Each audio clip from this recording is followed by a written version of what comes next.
ilusión, naturalmente, por organizar el homenaje y, por supuesto, por que en ese homenaje se haya acordado de los columnistas, de quienes tanto apreciamos a Manolo como amigo, pero sobre todo, además, lo respetamos, como hoy el programa insistía mucho, o las redes sociales insistía mucho la Fundación en recordarnos que era el decano del columnismo.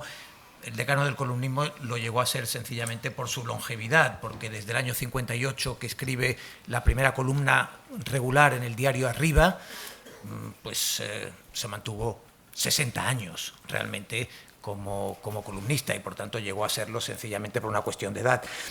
A Manolo le gustaba mucho recordar una frase de Wenceslao Fernández Flores que decía, con cierto desdén, que ser columnista era derrochar el talento a cucharadas.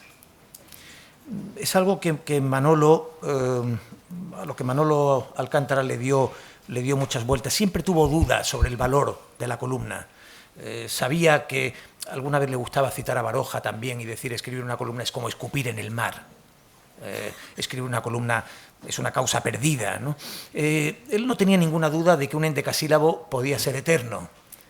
Sin embargo, tenía la convicción, la certeza de que ninguna columna era eterna. Y sin embargo, pensaba, y también le gustaba recordar a Ortega cuando en sus horas finales dice aquello de «acaso yo no haya sido nada más que un periodista». Manolo en muchos momentos pensaba que acaso no hubiera sido más que un columnista o nada menos que un columnista. Pero es verdad que Manolo, ante todo, fue un poeta y se pensó en sí mismo como poeta, se vio a sí mismo como poeta y vivió, yo creo que fundamentalmente como poeta. Y lo digo además también en el género de la columna. Manolo creía mucho en el valor de la palabra, creía como Valéry que la sintaxis es una potencia del alma, creía que el adjetivo que no da vida mata y escogía cada palabra con una determinación, con un cuidado impropio del género de los columnistas y que solo se entiende en alguien que pensaba en sí mismo como un poeta. Es verdad que el género de la columna, al que llega en 1958 y llega por un cierto azar, había escrito alguna desde el principio de los años 50, cuando empieza a hacer lecturas literarias en aquel Madrid bohemio, empieza en los versos a medianoche, en aquellas lecturas que se hacían en el Café Varela. Manolo Alcántara, digamos, se integra, aunque luego tiene algunos años de una cierta inactividad, porque se casa, poco después nace Lola, su hija, y son años en los que él, digamos, atenúa un poco su actividad literaria, pero en buena medida, a partir del 54, 55, vuelve de nuevo a la actividad poética, empieza a publicar sus primeros libros que son reconocidos. En el año 58 es finalista del Premio Nacional de Poesía y gana el premio Juventud, el premio de narrativa, el premio de poesía Juventud, y ahí esa revista, por cierto, una revista de gran calidad literaria que se editaba en los talleres del periódico Arriba, llevan a que García Serrano, director del periódico, le invite a colaborar allí. Manolo no ha sido siempre el mismo columnista, evidentemente. El Manolo Alcántara de los años 50 es un columnista muy cercano a la literatura de la época, a la retórica de la época y al temario trascendental de su poesía y de la época. Seguramente solo en los años 60 descubre lo que para él sería un gran hallazgo, que es la distancia corta. Él le llamaba los 100 metros del periodismo, los 100 metros del columnismo, ese artículo de 300 y pocas palabras. Él decía 100 metros sin obstáculos, es decir, ni vallas ni nada. Tenía que fluir como una carrera muy rápida, como una lectura, como una bala de plata. Metáfora que a él le gustaba tanto para el Dry Martini, que tanto le gustaba.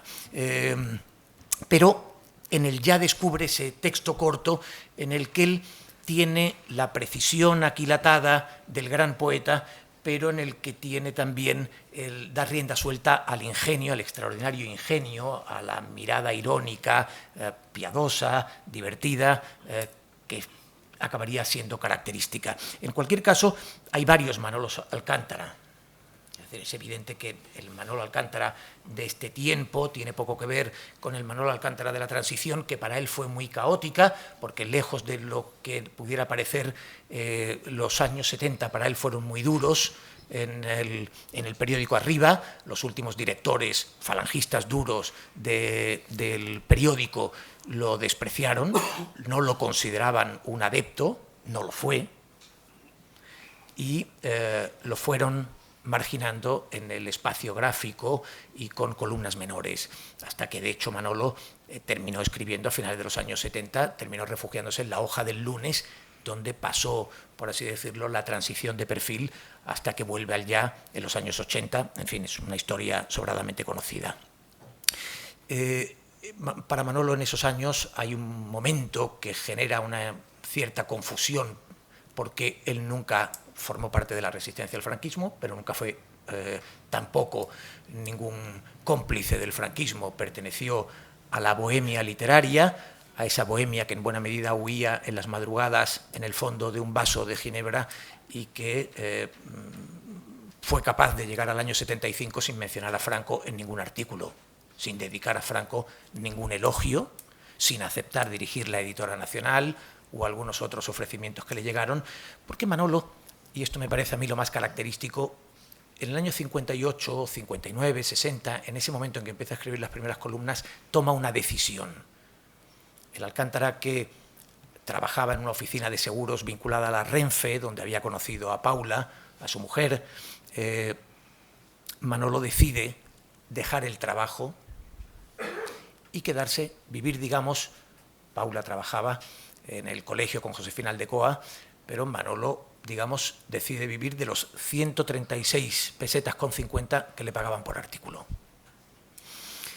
Decide ser escritor, decide vivir en escritor, decide que la vida para él solo tiene sentido de esa manera. Dejó los estudios de Derecho en segundo, él decía aquello tan conocido de segundo de Jazmines, pero no soportó nunca el civil de segundo, y decidió vivir en escritor, decidió remontar las madrugadas con los amigos, leer tarde, levantarse tarde, no tener jefe, reírse como primera vocación en la vida. Yo creo que ese es el Manolo característico. Eso encuentra en la columna un género extraordinario para proyectarse, para vivir.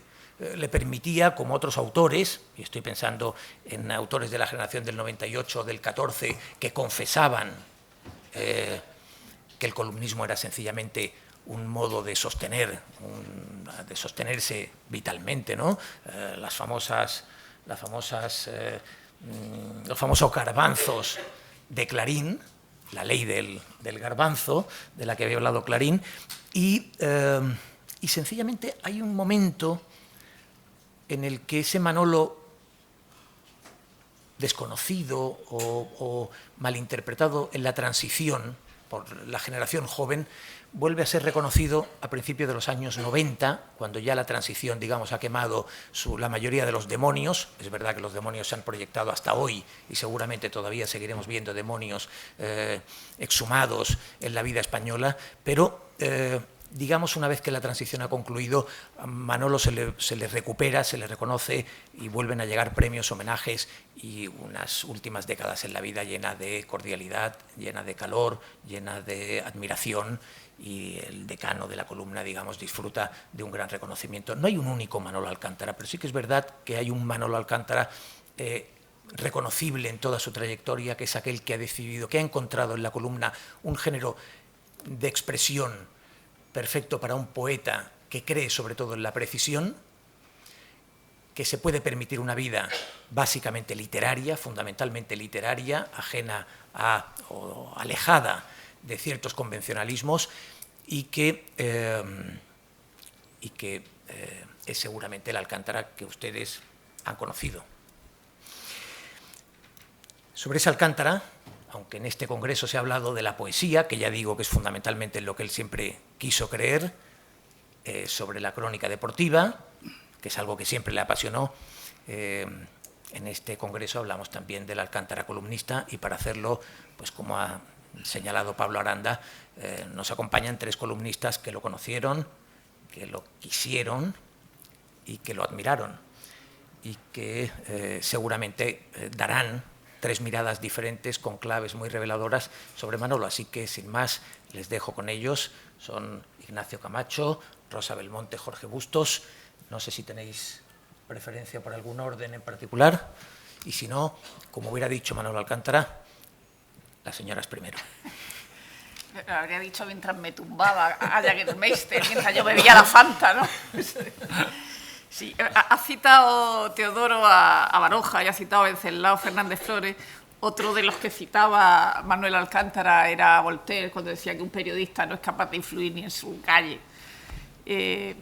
Y probablemente sea cierto, pero si alguien era capaz de influir, por lo menos en los que escribimos, era Manuel Alcántara, aunque a mí me gusta decir que era un columnista de provincias, y a la vez el menos provinciano de todos los columnistas, es decir, de provincias porque escribía en Málaga, no por otras razones, y porque escribía en los periódicos de Vocento, que son periódicos regionales, y que luego llega la hora de hacer revistas de prensa en la radio de Madrid y nadie dice lo que ha escrito Manuel Alcántara, pero simplemente porque se leen los periódicos de Madrid solo, no porque lo que dijera Manuel Alcántara no era importante, y desde luego que era importante. Él dijo alguna vez que aprendió a escribir haciendo pies de foto, porque ahí ya cuando se hizo breve, ¿no? Porque ahí se condensaba, sí, se podía ser cruel, mucho más cruel que con 1000 palabras. Ahí estaba la densidad dentro de la brevedad, y en eso coincidía con Dorothy Parker, que cuando hace muchísimos años, al principio de su carrera, escribía en Vogue, para que el redactor jefe no viera la condescendencia que ya tenía con las lectoras de Vogue, que no le interesaban nada, pues escribía unos pies de foto demoledores, pero nadie se daba cuenta. Entonces había una lencería, y la frase esa conocidísima de la brevedad en la esencia de la lencería era un pie de foto de Dorothy Parker. Y esa brevedad de Manuel Alcántara, por lo menos en los últimos años, que es cuando yo, o sea, en Vocento quiero decir, que es cuando yo la he leído, es lo que más se aprecia, es decir, la concreción, la precisión, la brevedad, y por supuesto la ironía y la retranca. Por supuesto hemos tenido la suerte, gracias a Teodoro y a Agustín, de leer sus crónicas de boxeo en el recopilatorio que hicieron en Libros del Caos. Entonces te das cuenta de esas crónicas leídas, escritas en Marca, que en el Marca se escribía bien antes de que llegara Santiago Segurola con las tablas del abecedario, ¿no? Es decir, que no han tenido que venir los modernos a escribir bien en el Marca. Y claro, esas crónicas son una maravilla, aunque no te guste el boxeo. Es decir, era como leer a Joaquín Vidal sobre toros. Es decir, aunque no te gustaran los toros, era una maravilla leer eso. Y luego, es decir, los que estamos todo el rato con el ordenador o con el móvil, es decir, yo venía en el tren y he escrito, mientras veía el entierro, el reentierro, yo ya no sé cómo se llama esto, de Franco, escribiendo una columna, ¿no?, en el móvil. Entonces, esa cosa tan para nosotros ya peculiar de escribir en la Olivetti con los 2 dedos y decir 34 renglones en 60 espacios, que yo no sé eso ni lo que es, no ha dicho Teodoro 300 palabras, pero él decía 34 renglones. Y desde luego, en mi caso, he aprendido mucho, y por supuesto me da vergüenza ocupar su sitio, aunque sea una vez cada 3 días. Es decir, has necesitado en Vocento 3 mujeres para sustituir a Alcántara, y por supuesto no lo hemos sustituido en absoluto. Hace poco el jefe de Colpisa nos dijo a las 3 que ocupamos ahora indignamente el lugar de Alcántara, que si podíamos mandar el artículo antes de las 3 de la tarde. Es decir, es que ha habido veces que me han llamado a las 10 de la noche para levantarme un artículo, o sea, para que no pasen esas cosas. Y entonces yo me acordé de una vez hablando con Manuel Alcántara, que dijo: yo empiezo a escribir a las 6 de la tarde. Y estuve así a punto de decirle: oye, que Alcántara escribí a las 6, ¿cómo te lo voy a mandar? Digo: pero no me atrevo a decirlo, claro, dirán: pero tú, idiota, tú no eres Alcántara, así que mándalo antes de las 3.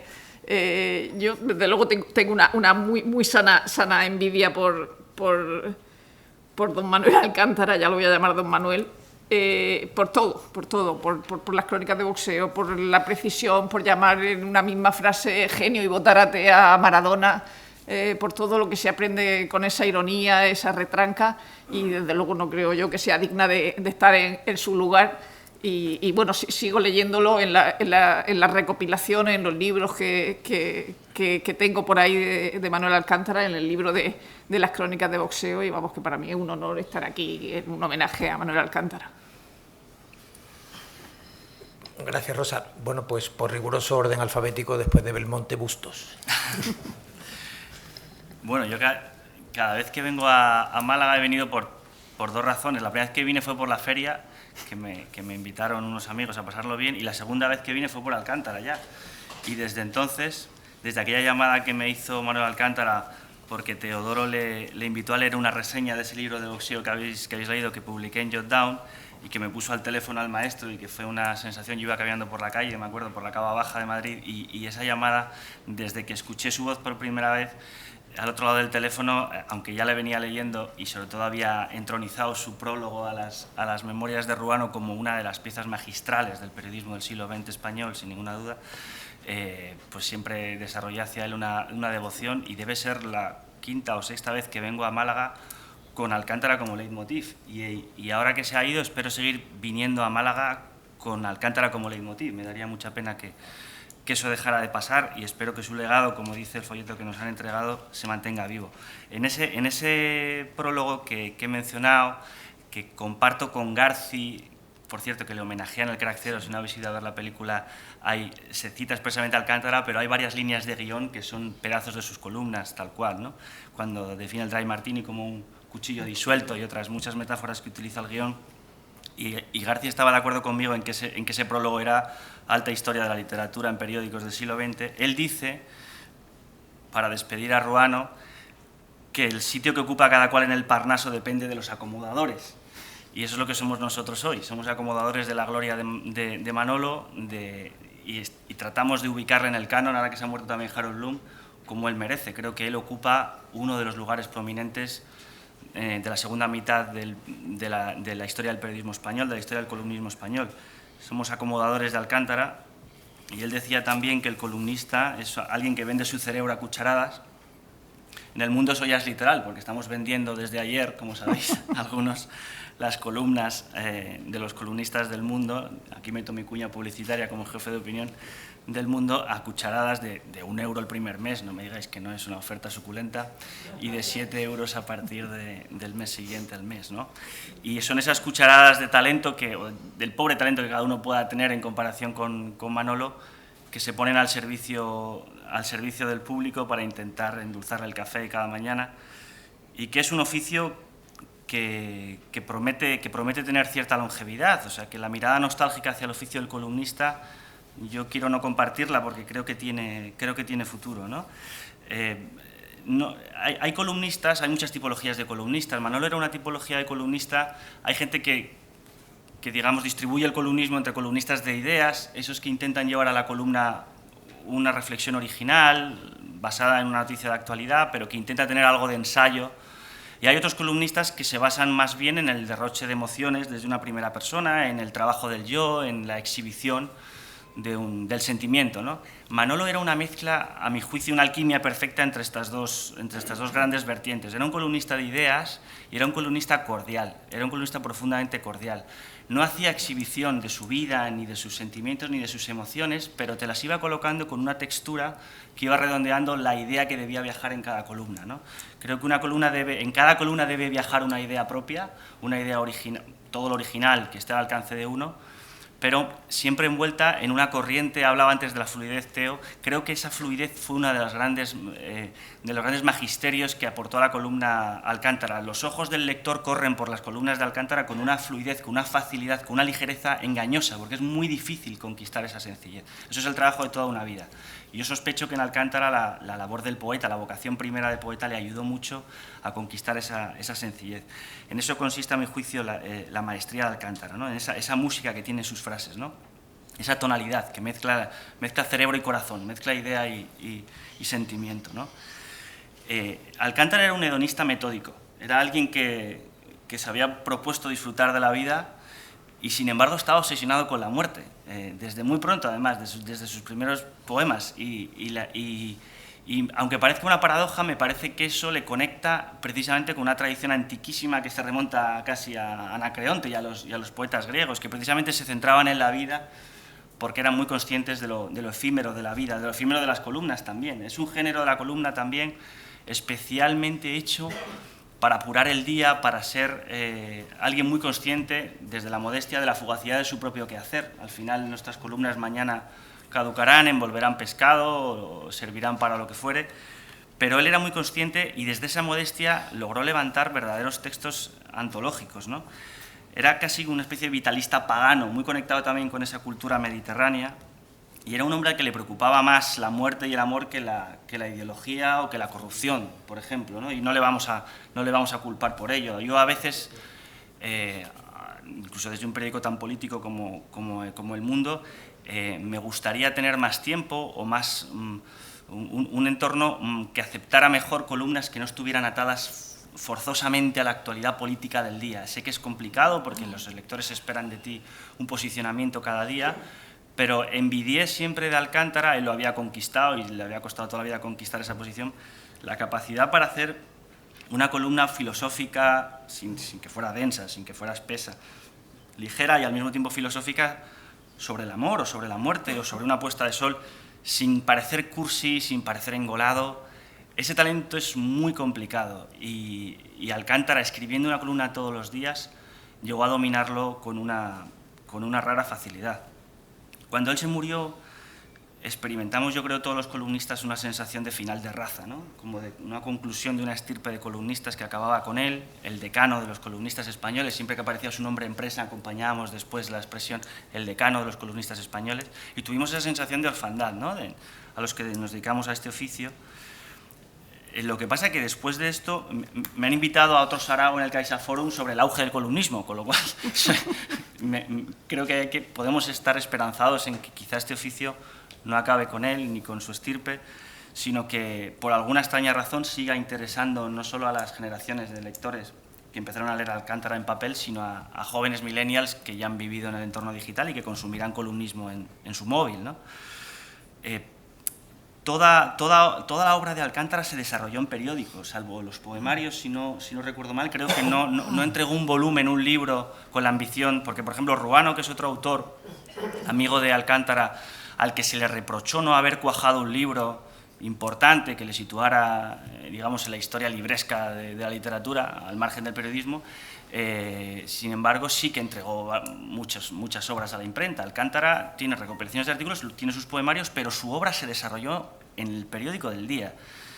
Y siempre prefirió esa especie de bengala, que encendía el artículo como una especie de bengala, de una bengala alegre que lanzaba por la mañana, en vez de un fuego, el fuego de un ensayo, de un libro sesudo. Él prefirió desgastarse día a día en los chispazos de ingenio muy bien hilados, pero que escribía cada mañana, ¿no? Durante años y años, hasta la cifra de 30.000, cifras disparatadas, 30.000 artículos, 30.000 columnas, ¿no? Habrá diferentes contabilidades, entre 20.000 y 30.000 artículos debió de escribir a lo largo de su vida, ¿no? Decir que el artículo columnístico, que si vamos a la tradición española podemos iniciar el Larra, es un género de modernidad, pero también es un género de posmodernidad. Aunque solo sea por la urgencia que tenemos todos y por la velocidad de la vida, creo que el columnismo, tal y como lo entendió Manolo, admite seguidores precisamente porque los lectores tienen poco tiempo, necesitan esos 100 metros lisos que decía Teo, para correrlos en el breve intervalo que va en un viaje de metro o de camino al trabajo o por la mañana en unas pequeñas pellas que haces del trabajo o que abres una ventana de un periódico para leer una columna. Creo que ese género tiene futuro y creo que Manolo señala ese camino. Quiero terminar elogiando esa modestia de artesano diario que tenía Manolo, que empieza quizás siendo vanidad. Muchos chavales que escriben o que quieren ser columnistas a los 20 años y que te preguntan cómo conseguir llegar a una gran cabecera y colocar sus textos y en el fondo sin esa vanidad nunca llegarías a ser columnista, o sea que no hay que reprocharlo sino alentarlo, pero llega un momento en el que el columnismo tal y como lo entendió Manolo se convierte en una especie de sacrificio del servicio leal al lector. O sea, hay un momento en que ya la vanidad está completamente colmada, yo creo que eso Alcántara lo debió conquistar en los 70 y a partir de ese momento ya es pura generosidad, ya es pura entrega al lector. Estoy puntual todas las mañanas en tu periódico, ya tengo mi vanidad colmada, pero voy a seguir escribiendo la columna como si mi fama futura dependiera de la columna que he escrito esta mañana. Esa para mí es la grandeza del columnismo, es decir, la modestia mezclada con la máxima ambición, con darlo todo. Uno vale lo que vale tu última columna, ¿no?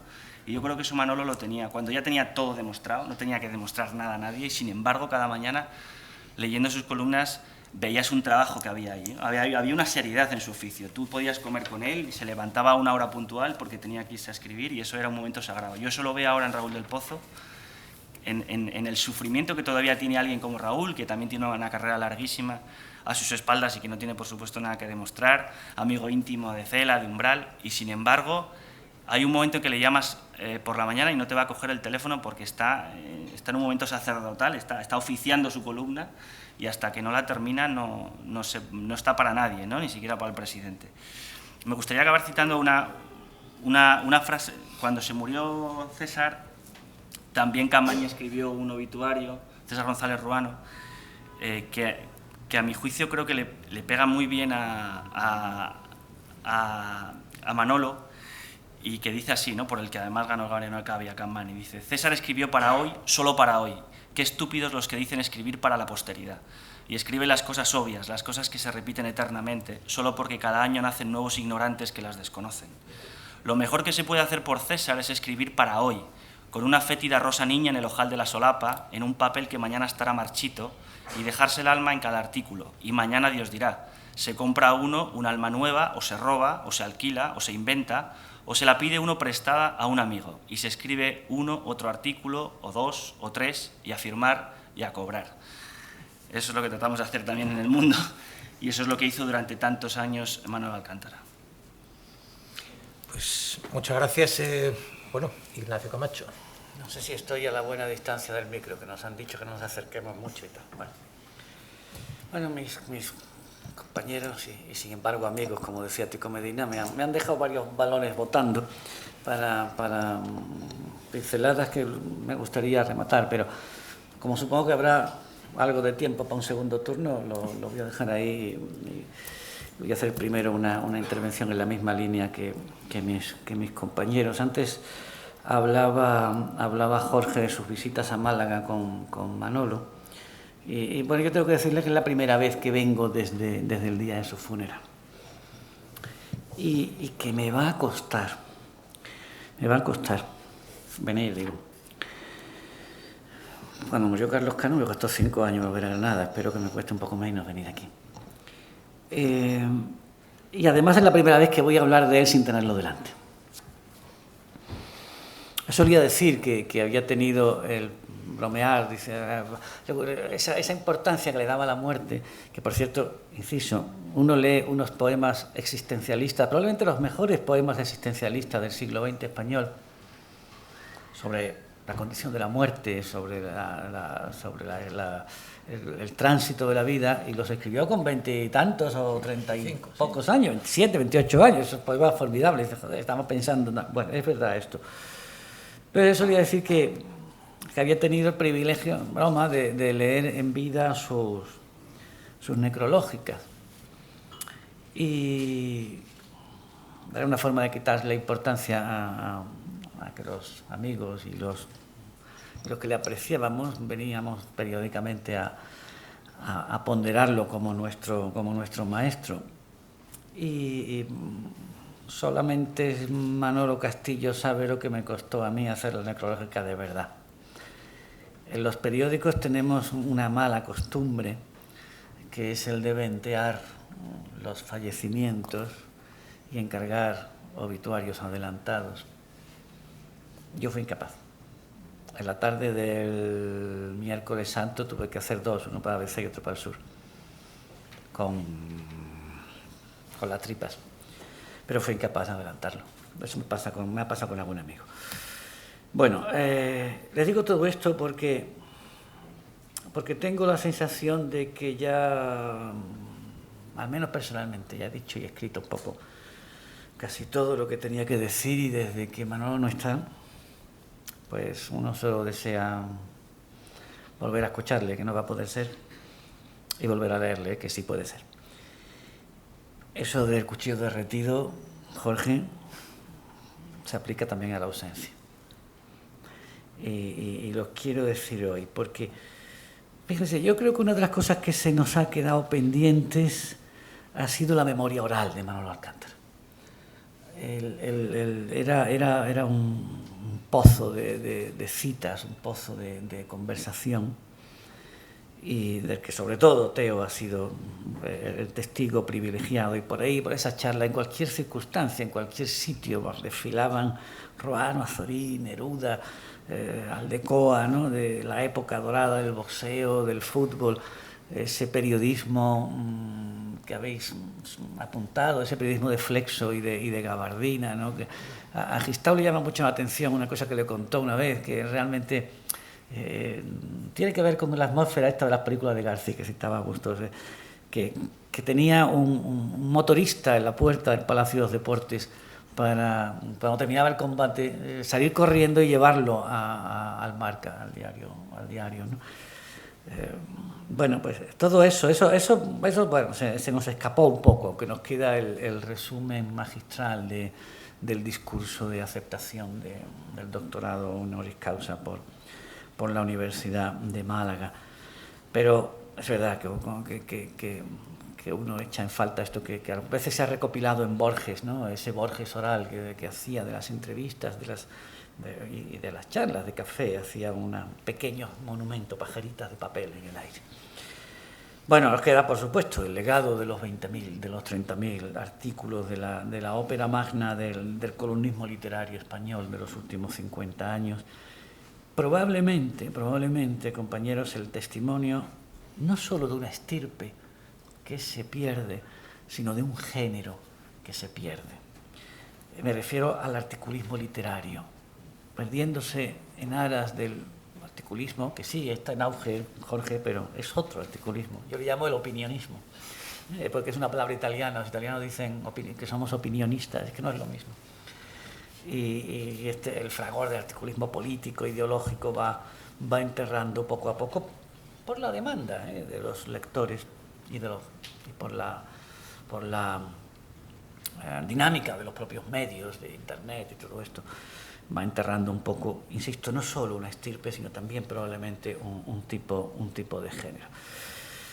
Bueno, tengo yo de verdad poca fuerza para volver a poner de relieve las virtudes proclamadas, estudiadas, tan estudiadas gracias al esfuerzo de la Fundación y de la Universidad de Málaga, de Manolo como escritor de periódicos.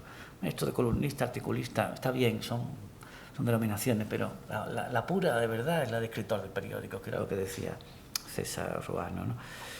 Así que me voy a limitar a mencionar, quizá de forma repetida ya alguna vez, dos de las cualidades que yo creo que forman parte de su legado y que forman parte también del ejemplo de aprendizaje que nos dejó su estela, su ejemplo de hermano mayor perpetuo de la sagrada archicofradía de la columna, ¿no? Estas cosas se pueden decir en Málaga, porque dices en Madrid, dicen que dice este tío de la columna, de la cofradía de la columna. Bueno, aquí se pueden decir. Y la primera es la persistencia. Alcántara puede haber sido el último columnista que escribió todos los días del año, durante más de 3 décadas, y hasta el último día que se lo permitieron sus fuerzas. Yo lo quise imitar y me rendí. Al final terminé pidiendo vacaciones en verano. Y él con 90 me venció. Lo bromeaba yo con esto algunas veces, pero es verdad que él siempre concibió la columna como una carrera corta, una carrera de distancia corta, como los 100 metros o los 60 metros casi en pista cubierta, sobre todo al final. Pero toda su carrera es una carrera de fondo. Era el mejor fondista de todos porque tumbaba a disciplina al más pintado. Probablemente también, como acaba de señalar Teo, porque la columna estructuraba su vida, sobre todo en la última etapa, última larga etapa, estructuraba un poco su vida, su forma de encajarse en el mundo. Pero desde luego ese desafío casi prometeico entraña también una cualidad que a mí me parece esencial en el periodismo, y es la fidelidad al lector, el respeto por el lector. El respeto por el tipo que entrega €1 y pico, ahora las décimas esas o decimales, esos que vamos a pagar todos en internet, a cambio de leerte, ¿no? Esta es una de las grandes enseñanzas de Manolo, la de que el columnismo es la asiduidad, es la costumbre, es el rito cotidiano, la cita obligada todos los días en todas las circunstancias. Y además, si es posible, en el mismo sitio. Porque yo a veces creo que el éxito de una columna, una gran parte del éxito de una columna es el sitio y la frecuencia. Después hay que poner talento. Pero talento sin sitio y sin frecuencia se desperdicia. Y sitio y frecuencia sin talento hacen un columnista mediocre, mediano. Manolo tenía todo, claro, tenía el talento, pero además tenía la persistencia, la capacidad de acudir cada día, pues eso, de escribir cada día el artículo como si fuera el primero y también como si fuera el último, es decir, derramándose, disolviéndose también como el cuchillo del Dri Martínez. Y además, vender pescado fresco, esto lo decía mucho, vender pescado fresco. Esto era otra parte del compromiso de la honestidad, es decir, la glosa del día ajustada al último momento de la actualidad. Esto de, no estoy escrito, decía cuando estaba comiendo y se alargaba la sobremesa, me voy que no estoy escrito. Esta frase se la he copiado yo mucho, sobre todo para levantarme de las comidas pesadas. Me voy que no estoy escrito. Y entregar, yo lo he aprendido sinceramente, yo soy el último que entrega. Yo sí, Rosa, yo he entregado a las 10 muchas veces, muchas. Y hoy estoy inquieto porque he entregado antes de coger el tren y digo, vaya a pasar algo. Eso lo dejaba siempre claro, ¿no? Sin nevera, sin artículos de nevera, sin microondas para recalentar fiambre. Yo conozco un articulista al que quiero mucho, no lo voy a citar, al que quiero porque lo voy a desvelar un secreto, al que quiero mucho y que además es un columnista muy reputado y excelente, uno de los grandes del periodismo español, que cuando estábamos en Diario 16, entonces no había correo electrónico y los faxes eran de esos de rodillo, de que tenían un rodillo de papel continuo. Entonces, cuando se iba de vacaciones, empezaba a vomitar por el fax un rollo que llegaba como de aquí a aquella pared de 30 artículos de nevera. Y luego, si pasaba algo, decía, si pasa algo, estoy en Costa Rica, en este teléfono y tal, y ya cambiaba el artículo. Pero esto Manolo era incapaz de hacerlo. Y bueno, yo, por ejemplo, esto lo he aprendido como una manía. Yo soy incapaz, esto te condiciona mucho los viajes, etcétera, etcétera, y las rutinas, pero es un compromiso de honestidad. Esa materia, convertir el periodismo en el relato diario, literalmente en el espejo stendhaliano a lo largo del camino de la vida, ¿no? La materia recién extraída, ¿no? La flor recién cortada, sin miedo a que se marchite, porque es solo el testimonio efímero de esto que Tennessee Williams llamaba la espuma de los días. Eso es literalmente el articulismo, la espuma de los días sobre un trozo de papel o de pantalla. Y la segunda cualidad que yo me quiero quedar esta tarde es, también lo he dicho muchas veces, es lo que podríamos llamar la piedad. La compasión en el juicio, que nace de la falta de arrogancia intelectual, de la humildad y del ser buena persona, del humanitarismo. Alcántara nunca fue ácido y los que hemos tenido trato con él sabemos en la conversación lo ácido que podía ser. Nunca fue crispado, nunca fue vitriólico, nunca fue apenas categórico, siquiera en sus juicios, ¿no? Tenía la propiedad de dudar, de reservarse muy pocas certezas y por lo tanto de estar abierto a otras verdades, de no sentirse en posición de un criterio irrebatible y unívoco. Esto no quiere decir que no fuese crítico, pero sabía endulzar la crítica a través del humor, de unas chispas suaves, a veces casi de la ternura, y de una de sus armas más eficaces, que era un lenguaje inteligentemente elíptico. La elipsis era para él un formidable recurso de elegancia moral. Apelaba a la complicidad del lector, precisamente cultivada en ese implacable contacto diario, para hacerle saber que sus silencios eran un modo de señalar también su desprecio a los hechos, a las conductas o a las personas que no le merecían la pena. Fíjense, hoy está de actualidad Franco por razones evidentes. Alcántara, desde el año 58 empezó a escribir hasta el 75 que se murió, no lo nombró jamás. Corrígeme si me equivoco, Teo, creo que no lo nombró jamás. Y si lo nombró alguna vez sería de una manera muy tangencial. 30 años, o 17 años sin escribir su nombre. No era materia de interés. Ese era un mensaje. Naturalmente que exigía la complicidad para que lo siguiera. La poética periodística de Alcántara son la elegancia y la ironía. Su manual de retórica inversa, y también su forma de perdonar, su generosidad para no pontificar, para extender un cierto indulto intelectual y que era un poco la base de un existencialismo relativo y bondadoso. Y su manera también de respetar al lector para que fuese él el que decidiese el veredicto. Alcántara casi nunca juzgaba. Ponía delante al lector su opinión para que él formase su juicio, para que fuese él el que levantase el veredicto. Y este es un método una actitud, si quieren, que creo que los columnistas de ahora tenemos que poner especialmente de relieve en este tiempo de periodismo militante, dogmático, en el que abunda tanta tentación sectaria, tanto alineamiento banderizo. Y una cosa más dentro de este capítulo de la compasión o de la elegancia, y es que Manolo nunca insultó, porque sabía que el insulto era no solo evidentemente la agresión verbal, el exabrupto directo, sino que era la derrota del ingenio.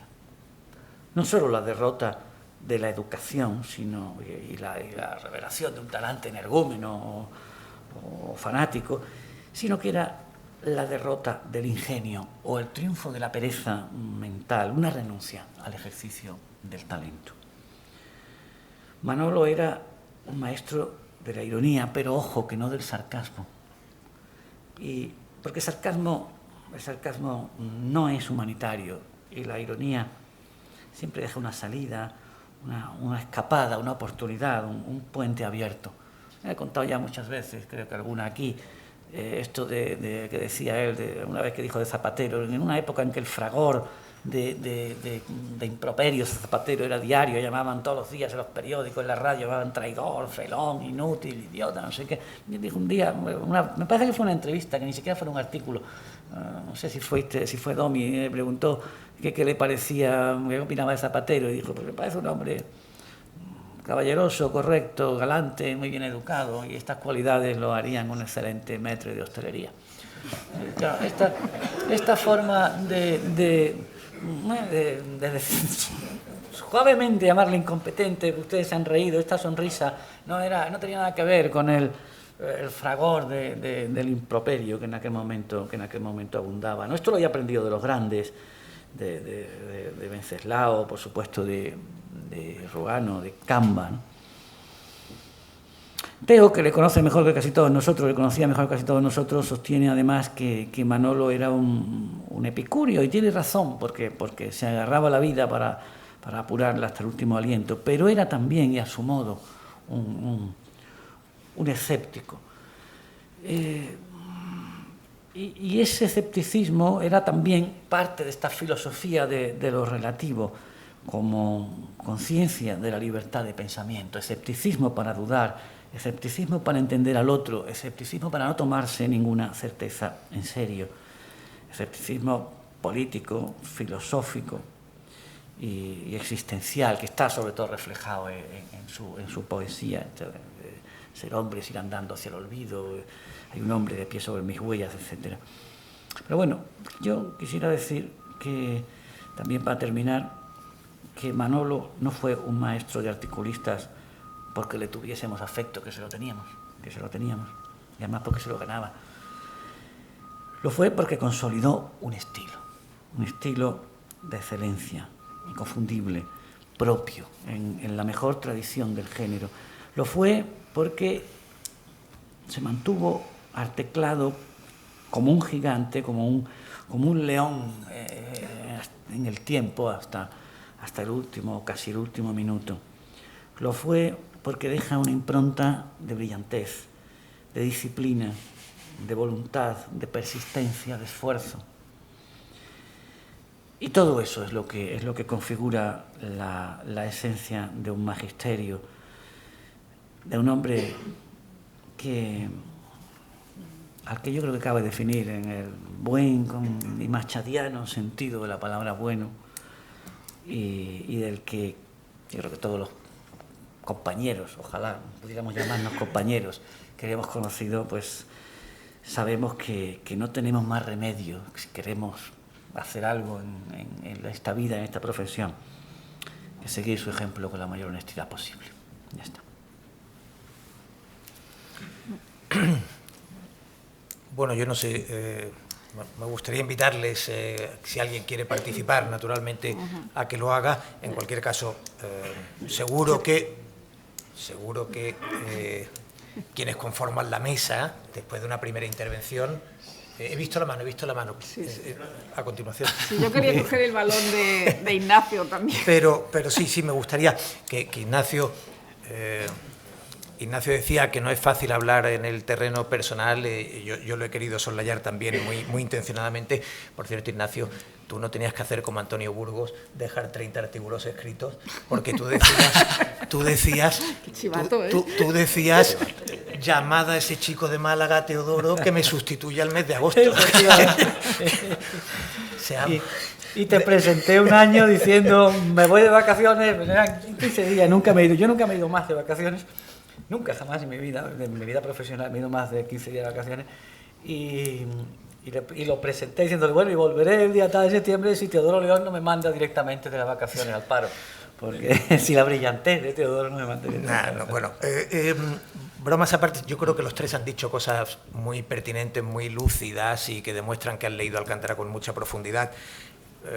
Jorge casi ha citado literalmente una frase que a Manolo le gustaba mucho repetir: la sencillez es una conquista de la edad. Y además en su obra es muy evidente. El Alcántara de los años 50 y 60 es un Alcántara todavía de una retórica muy propia de la época, y evidentemente tiene un progreso que yo creo que Ignacio ha acertado muy bien a mencionar la idea de que, no sé si es un fin de estirpe, es posible que sea el fin de una estirpe, entre otras cosas porque aunque se piense que es irrelevante escribir un artículo en máquina de escribir o en ordenador, no es irrelevante. Haberlo hecho hasta el final en una máquina de escribir te vinculaba emocional y culturalmente a un mundo. Y lo que costaba, Teo, ya encontrarle las cintas en los últimos tiempos. Sí, al final Lola lo sabe bien, había que recurrir casi a una mafia búlgara para que encontrara las cintas de la máquina de escribir. Es verdad, yo creo que se han dicho aquí algunas cosas que me gustaría mucho enfatizar. Yo creo que Manolo era de una elegancia extraordinaria, de una coquetería, era muy presumido, le decía que lo que más odiaba era el viento, pero odiaba el viento sencillamente porque le despeinaba, y es algo que no podía soportar. Le gustaba salir maqueado, ¿no? Tenía ese aire un poco patricio, un poco de lord británico con su dry martini. Pero a la vez también le gustaba de vez en cuando escribir en los artículos, pues por ejemplo, aquella anécdota que ha quedado en la memoria colectiva de la ciudad, que él capta en la playa delante de su casa en el Rincón de la Victoria, en la que una niña, una adolescente, una chica, va hacia la orilla después de comer en la playa, y la madre, preocupada porque le pueda cortar la digestión, le grita desde la toalla, «Vanessa, hasta el chocho nada más». Ese era Alcántara, era capaz de combinar una elegancia extraordinaria con una visión de la vida, siempre para captar el detalle de la vida de un modo extraordinario. Es verdad, como ha dicho Jorge Bustos, que no ha dejado una gran obra. Yo le pregunté muchas veces, ¿por qué? no había querido, porque si ustedes han leído sus textos en prosa de una cierta extensión, hubiera sido un novelista absolutamente sublime. Es decir, el prólogo de Ruano o la conferencia que dio en el Hotel Miramar en Málaga, en la que evocaba su vida, son dos piezas absolutamente extraordinarias que hacen pensar que hubiera podido ser un escritor prodigioso también, con cierto recorrido. Y ahí aparecía ese Manolo de un escepticismo muy profundo. Él lo definía como arábigo andaluz, le gustaba decir que ¿y topa qué? Decía. ¿Y topa qué? Y añadía, perdón, Ignacio decía, ¿y topa qué? Y añadía, topa nada.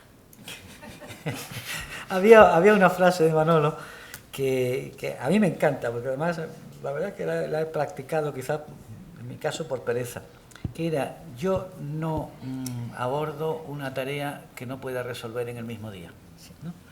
Esto, un soneto, se refería a escribir, ¿no? Un soneto, un artículo, ¿no? No quería llegar más lejos. Pero esto, fíjate que le ha pasado a muchos grandes columnistas, los maestros del articulismo, de la escritura de periódicos, han citado Jorge antes a Ruano. Umbral es que entregaba un libro cada 3 meses, pero porque tenía la presión editorial y de ganar dinero. Pero los libros de Umbral no están a la altura, quizás salvo 1 o 2, no están a la altura de su material literario. 1 y medio. Mortal y Rosa. 1 y medio, Mortal y Rosa y quizá no, trilogía de Madrid, ya vamos a ir con más de uno. Ya entonces yo me hablaba de este.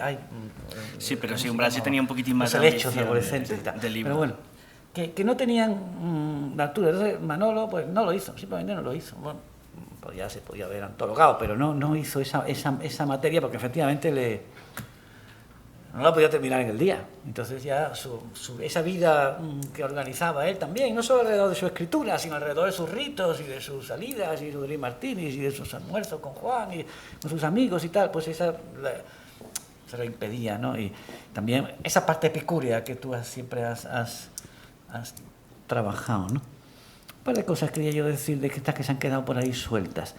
Decía antes Rosa lo del columnista de provincias, pero de muchas provincias, porque escribía, claro, el artículo salía en 13 periódicos a la vez, y él contaba con satisfacción. Yo creo que aquello le había gustado, que en Bilbao los saludaban por la calle, una vez que fue a Bilbao en los últimos tiempos, que los saludaban por la calle, en una época en que no era nada aconsejable que te reconocieran por la calle en Bilbao, vamos a decirlo claro.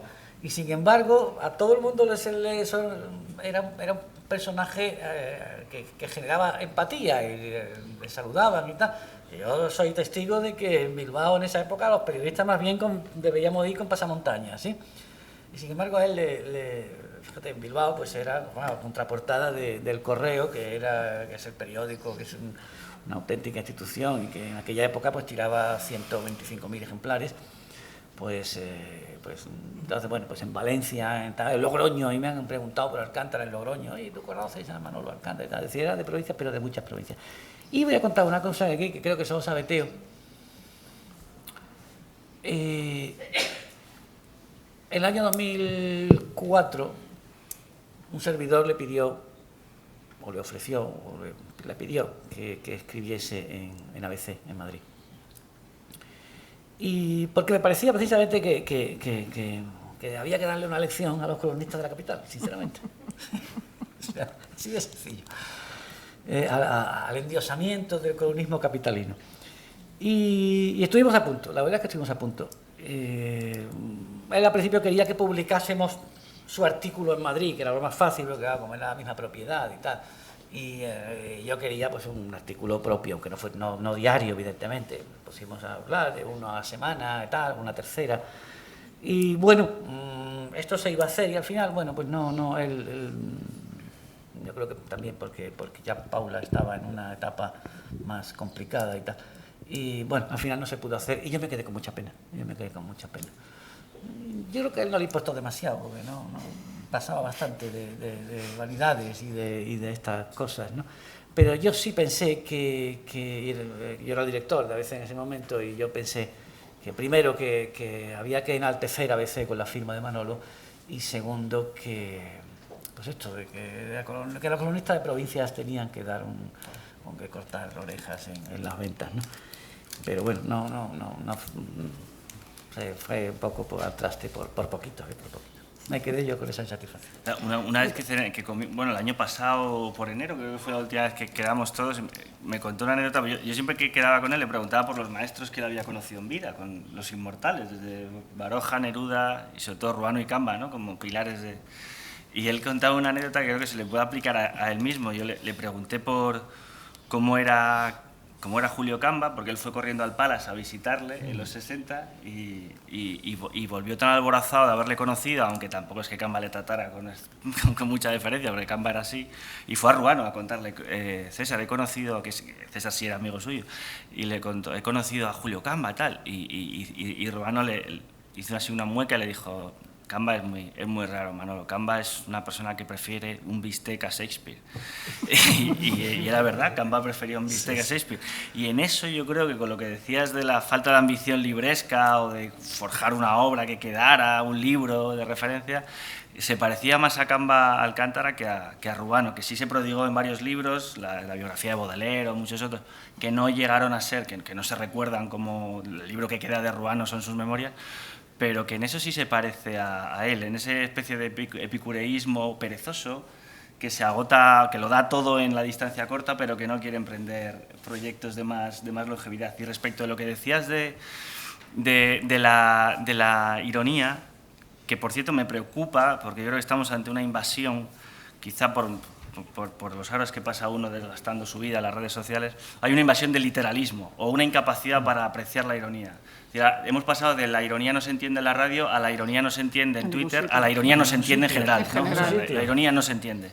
Claro, eso es podar las alas del ingenio a toda la historia del columnismo y a las posibilidades que tiene la elipsis, la ironía y todo este tipo de lenguajes que apelan a la inteligencia del lector. Es decir, si cada vez los escritores, para ser aceptados, o los columnistas, necesitan escribir plano, sin relieve y de una forma muy frontal para ser entendidos y ser aplaudidos, perdemos toda la riqueza de la literatura. Es decir, Alcántara tendía una complicidad con el lector, le presuponía una inteligencia, la sonrisa es la mueca. Un artículo de Alcántara no te provocaba, rara vez te provocaba una carcajada, rara vez, pero a menudo te provocaba una sonrisa, y la sonrisa es la mueca de la inteligencia, y eso él, en una época efectivamente en la que impera la literalidad, la brutalidad, la frontalidad, porque uno puede tener días de columnas más expresivas o columnas más líricas. Hay columnistas que tienen, digamos, una gama que pueden de registros y los utilizan todos, pero cada vez veo yo más que se especializa el género en la literalidad, y que falta ironía, quizá no porque incapacidad del columnista, sino por miedo a no ser entendido. Y eso sería una grave pérdida, porque Manolo arranca de las dos grandes estirpes literarias españolas, la cervantina y la quevedesca, la irónica y la sarcástica. Él era un personaje cervantino, o sea, frente a otros columnistas que son más quevedescos y más crueles incluso, que no significa que un columnista cruel no sea valioso literariamente, hay también ejemplos, ¿no? Claro, pero con lo que decía antes Ignacio, está diciendo tú ahora mismo de la presencia de la ironía y la ausencia del sarcasmo. Él decía muchas veces que España era un país de malhumoristas. Sí. Y él realmente era un hombre bueno. Es decir, yo me acuerdo una vez que Mercedes Milá le preguntó a Salvador Espriu: oiga, ¿usted qué prefiere ser, un hombre bueno o un hombre inteligente? Y Espriu dijo: pues un hombre bueno. Es decir, y Manuel Alcántara lo demostró, sobre todo con las crónicas de boxeo, cuando deja de escribir de boxeo con la muerte de Juan Jesús Rubio, ¿no? Y no solo era un hombre bueno, sino además un hombre libre también en las crónicas de boxeo, cuando escribe que el título de Pedro Carrasco no le parece bien, y decir, lo citan en el New York Times. Entonces, yo creo que es una persona probablemente sin ambiciones literarias y además, en definitiva, un hombre bueno. De hecho, Umbrales es uno de los pocos con los que no se mete en su diccionario de escritores, sí, lo cual es bastante significativo. Dice que cada vez se parece más a su bigote, una cosa misteriosa. Y que no envejecía. ¿Tú que le conocías, Teo, tenía enemigos literarios? No, y mucho menos en la parte final, ¿no? Claro, seguramente Lola de los años madrileños, Lola podría contarnos seguro más, pero de la parte final no.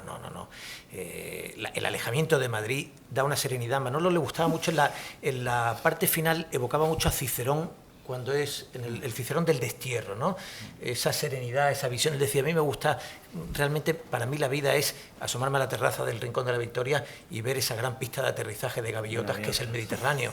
Decía, no, hay pocas cosas que me puedan hacer más feliz que eso, ¿no?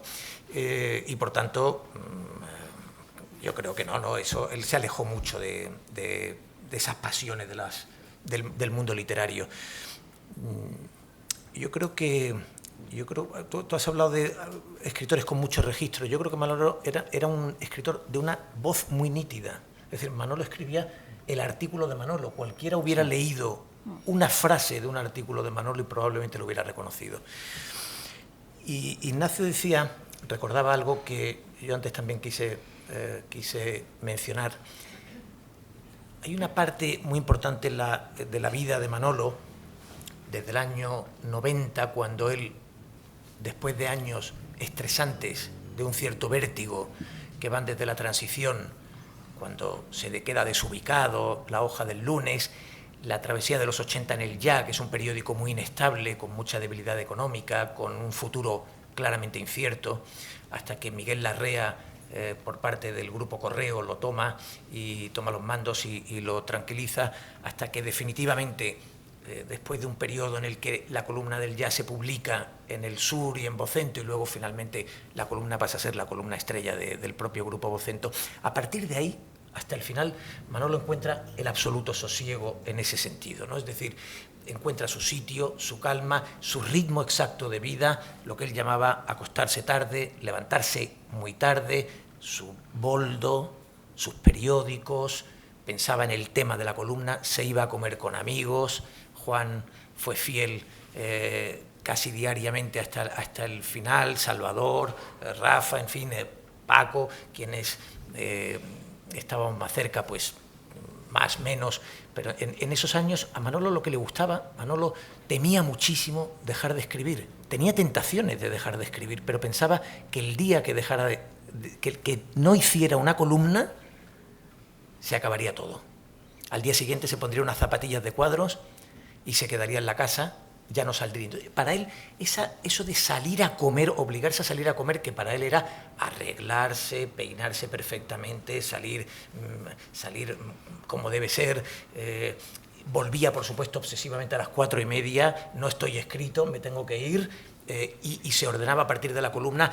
Algunos que lo habéis conocido al final ya no recordáis las noches, pero hasta el 2004 aproximadamente, lo que ocurría al final a mediodía ocurría en un segundo ciclo por la noche y había que remontar la madrugada, no era cualquier cosa.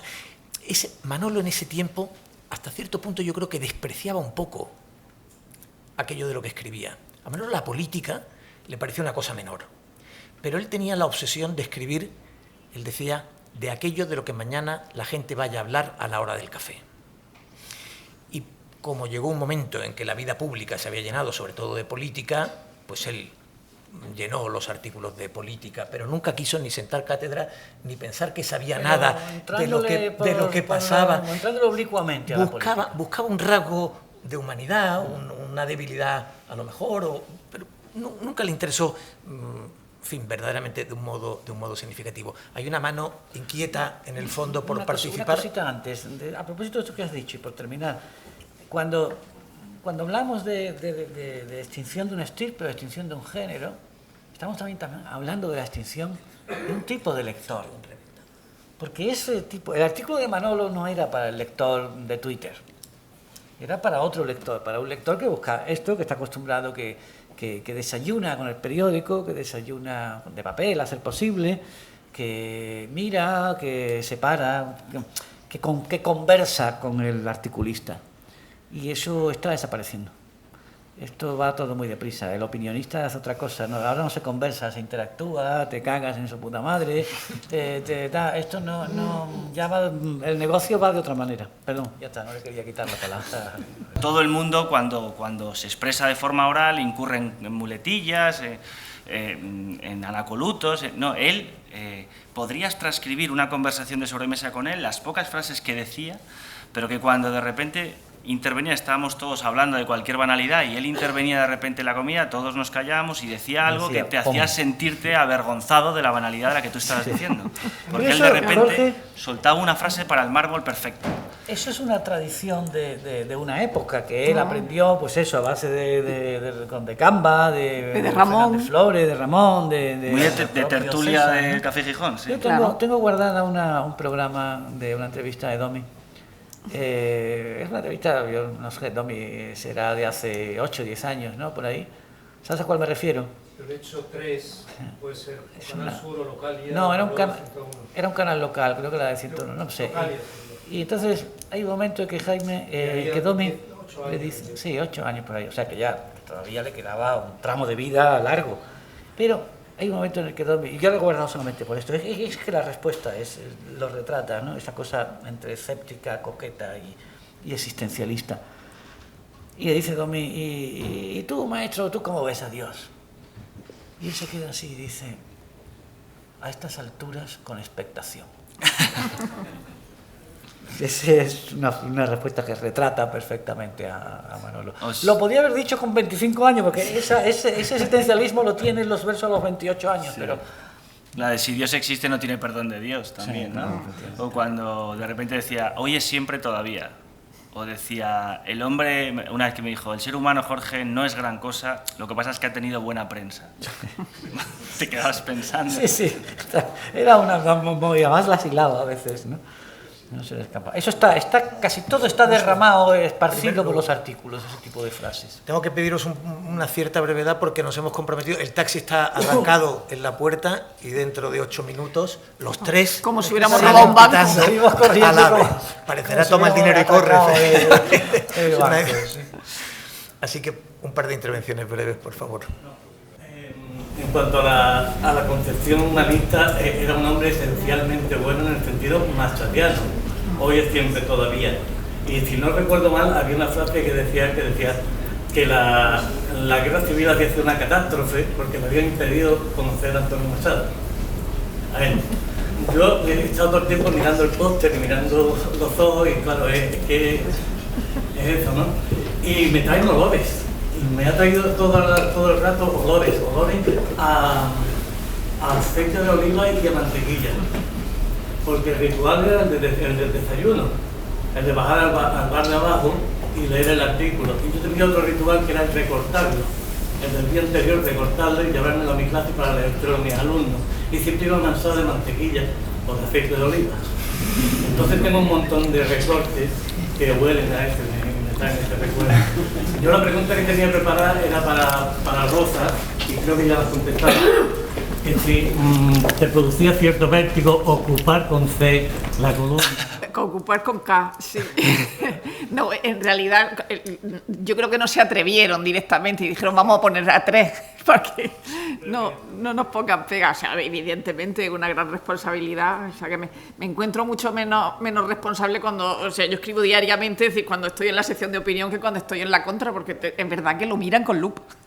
Y no solo lo miran con lupa por lo que tú escribas, sino era el sitio de Alcántara, lógicamente.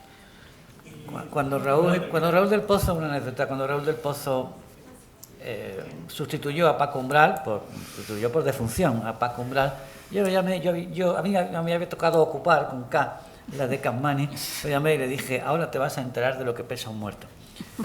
Y eso es así, porque pesa, y la gente te mira con la comparación como un abredizo que viene por allí. Sí. Yo muy breve. En primer lugar, he aprendido muchísimo en esta jornada. Enhorabuena a la Fundación Manuel Alcántara. Pero dentro de todo ya quisiera preguntar que la palabra epigrama no la he escuchado.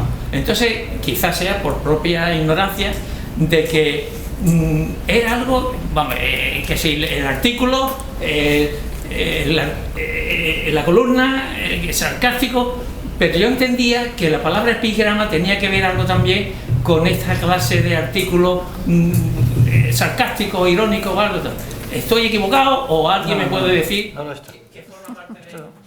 Lo sabe mejor Teo, pero no lo está.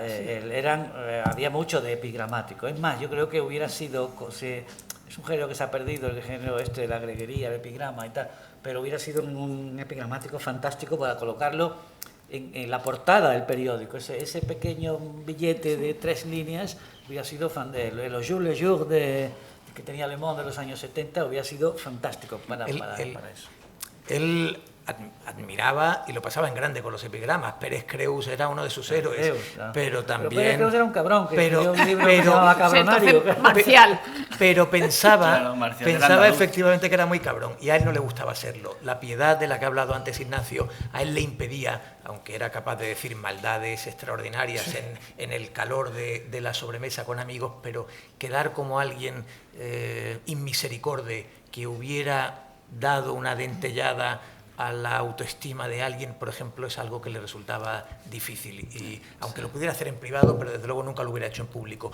Por eso, él, más que epigramático, yo creo que tuvo un estilo que algunos llaman apotecmático, y aquí se ha dicho, él empezaba o terminaba los párrafos, a menudo los terminaba con una frase memorable, con ese estilo sentencioso en el que abrochaba, como el pase de pecho después de una gran tanda, abrochaba con una frase muy sentenciosa que sí que podía pedir mármol. En fin, en todo caso, una de las cosas... secretos de la columna de papel, el remate sentencial. Y una de las cosas que hubiera dicho, y que decía a menudo, es que los homenajes en vida.